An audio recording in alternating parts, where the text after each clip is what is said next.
तो hey guys, welcome back to another video. And आज की वीडियो में हम लोग पढ़ने वाले हैं बहुत इंटरेस्टिंग सा topic, physical and chemical change. तो आज की वीडियो में हम लोग जानने वाले हैं फिजिकल चेंज क्या होता है, केमिकल चेंज क्या होता है, इनकी कैरेक्टरिस्टिक्स क्या होती है, इनके एग्जांपल्स क्या होता है, मीन्स सब कुछ इनके बारे में आज की इस वीडियो में मैं आपको बताने वाला हूँ। वीडियो के एंड तक बने रहिएगा। आइए चलिए शुरू करते हैं। The changes which comes in physical feature of any object are called physical change.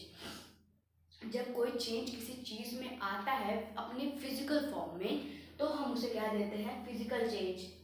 अब आपको ये समझ नहीं आया होगा, आइए हम लोग इसकी कैरेक्टरिस्टिक्स जानते हैं। फिजिकल फॉर्म मीन्स ये जो कैरेक्टरिस्टिक्स हैं, जब ये सारी चीज़ें उस चेंज में होती हैं, तो इसी से हम पता लगाते हैं कि जो चेंज है ये फिजिकल चेंज है या फिर केमिकल चेंज। तो आइए चलिए जानते हैं फिजिकल चेंज की characteristics. Commonly physical change are reversible. तो देखिए, जो हमारा फिजिकल चेंज होता है वो रिवर्सिबल होता है।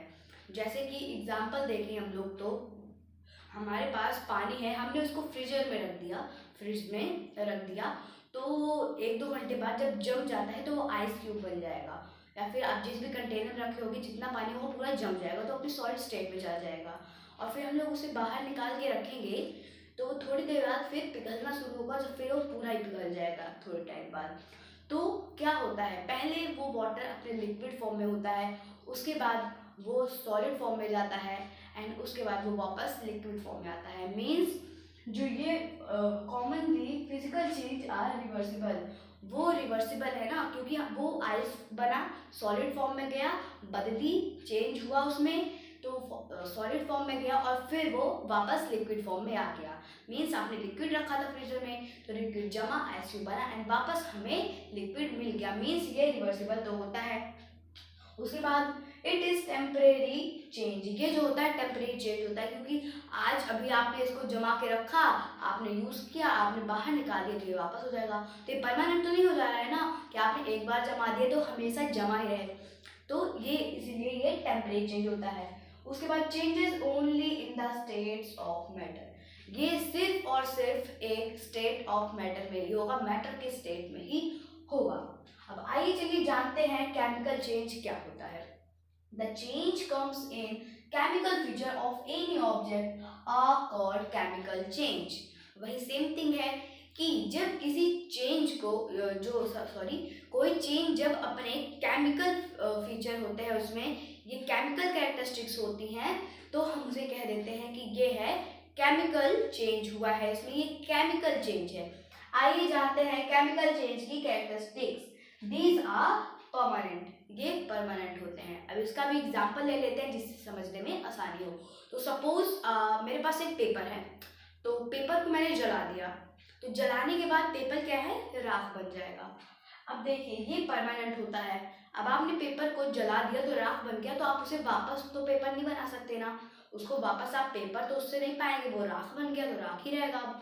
उसके बाद they can not be reversed. Same वही है कि हम उसे रिवर्सिबल नहीं है। अगर हमने, जैसे हम फिजिकल चेंज में हम पानी को जमाने के बाद वापस पानी हम ले सकते हैं, उसको वापस लिक्विड में कर सकते थे, पर क्या इस कागज को जलाने के बाद आप वापस वही कागज पा पाओगे, नहीं पा पाओगे ना।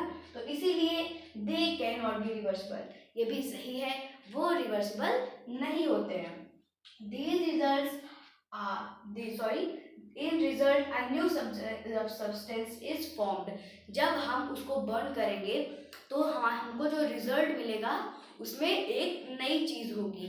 जैसे कि आप पहले तो आपके पास कागज था, तो कागज को तो आपने जलाया तो वो राख बन गया, तो अब आपके पास कागज नहीं है, अब आपके पास राख है। लेकिन फिजिकल चेंज में क्या होता था, पानी है, जब हम जलाते हैं तो वो पानी ही है, बस दूसरे स्टेट में है। पर यहाँ पे जब हम जलाते हैं तो वो अपना स्टेट बदल देगा और वो राख बन जाएगा, स्टेट बदल देगा, वो राख बन जाएगा। तो आई होप आपको ये सब समझ आ गया होगा, और मिलते हैं अगली वीडियो में, तब तक के लिए थैंक यू।